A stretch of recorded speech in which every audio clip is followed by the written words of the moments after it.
What's up everyone, and welcome back to my YouTube channel. If you are new here, my name is Ariana and I film videos on all things Fujifilm and film photography related, and of course anything that might pop up in between. Today's video is very exciting. It's one that I have kicked off the new year with in the past, and I really wanted to just bring it back for this year. I love looking back on what camera gear I started each year with and being able to reflect on any gear that I still used, a gear that I picked up throughout the year that may have become part of my everyday kit throughout that year that I just had no idea going into the year I would love as much as I do.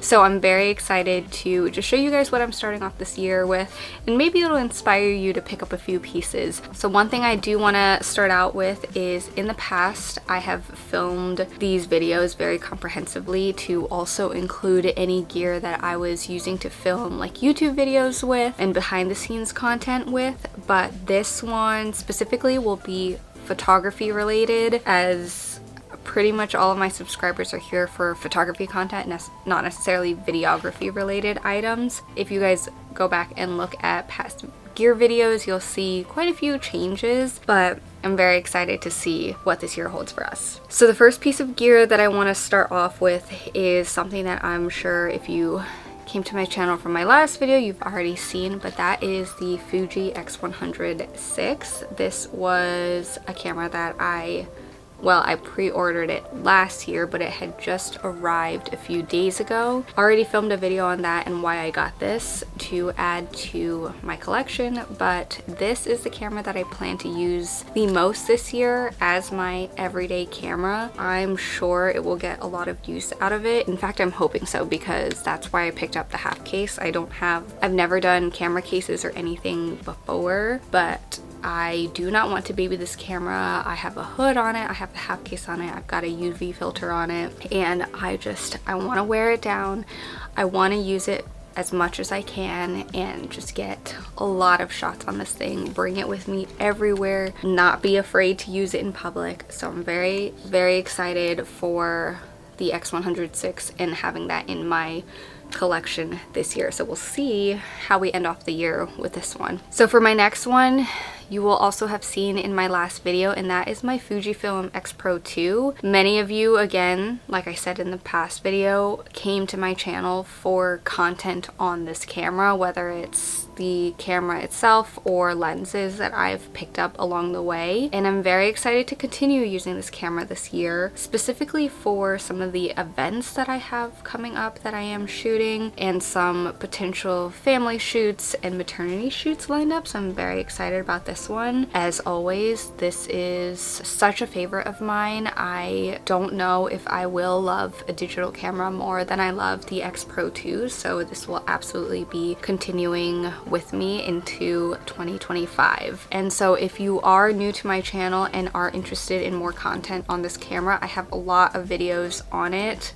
as far as different lenses you can pick up for it. I've bought some, returned some, still have a collection of them. Some of them I don't really use anymore, but definitely go back and look at those videos if you want to learn more about all of this, see a lot of sample photos, taking it out for hikes and all that good stuff. Right now I do have the 27mm f2.8 lens on here, the smaller pancake lens, so you can see it's actually set up very similarly to the X106 or X100 series. Obviously the X100 looks a little bit bigger because I have the lens hood on there, so I don't have to use the lens cap all the time. It's kind of annoying to put on and off, at least the one that came with the camera. So I just have the lens hood on and I'm just gonna shoot it like this. You can see there's a lot of similarities in this camera setup between the two, which is why it brings me to the next piece of gear. This is the XF35mm F2 lens from Fujifilm. It is weather resistant. This was the first lens I picked up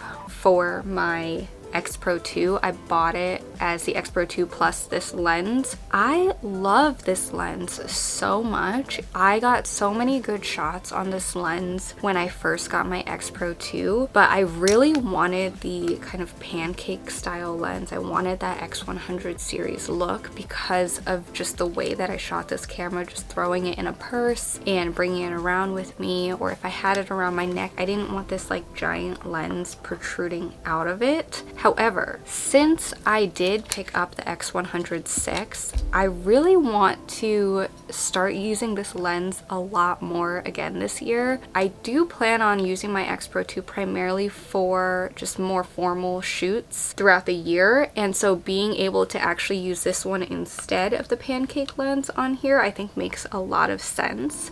So I can't say that I've been using the 35mm a lot lately at all. In fact, it's been sitting on my shelf for the past few years, but I do really want to see if it is something that I will primarily shoot on throughout 2025, so I'm very excited about that one. So my next lens for my X Pro 2 that I am absolutely planning on shooting this year, in fact, it is still by far one of my favorite lenses for my X Pro 2, and honestly one of my favorite lenses that I've ever owned, and that is the 90mm F2 lens. I've done videos on this in the past. I did a video I think on why I got it. I was between a few telephoto lenses, so I talked through my decision process of picking this one up, as well as I think I had a few videos on longer term use of it and a bunch of sample photos there, as well as on my Instagram. I use this lens quite a bit. Because of that, I absolutely plan on using this year.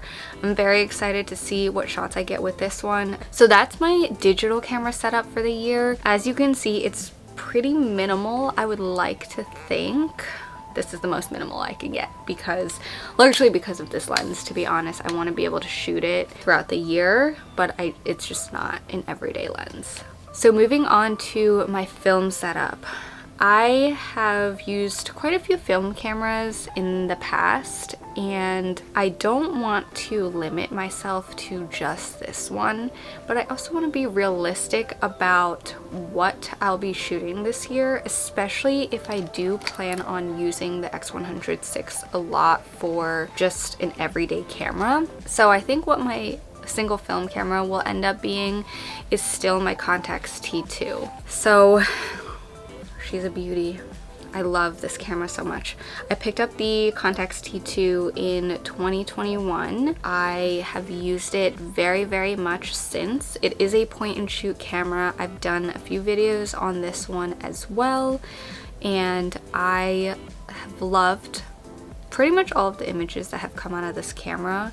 I use it all the time for everyday use, and I can't say enough good things about it. It's expensive. I think it's worth every penny. I have not had an itch to get another point and shoot camera, or even really any other film camera, since getting this one. Definitely still planning on using this throughout the year to be my everyday type of camera if I decide to shoot film. Currently have a roll of Portra 800 in here. Never shot Portra 800 before, and that's kind of the other thing of this year, is I really want to get into shooting just other film stocks. I'm a tried and true Ultramax 400 and Portra 400 girl, and I think if there's low pressure on what I'm getting, I just want to capture something on camera, then I might as well experiment around with other film stocks, because who knows, I might end up loving something a lot more.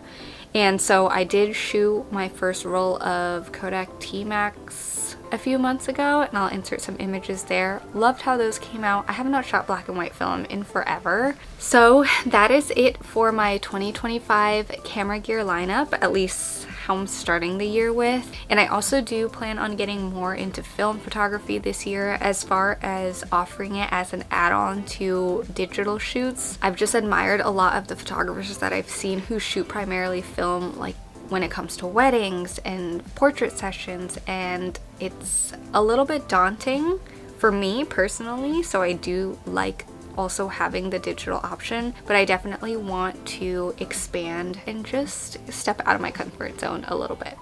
So that's it for this video. I hope you guys enjoyed it. Like always, be sure to subscribe if you enjoyed content like this, and leave a comment down below about what your favorite pieces of gear going into this year are, or your favorite pieces of gear that you've seen in this video. So thank you so much for watching, and I will see you guys in my next video.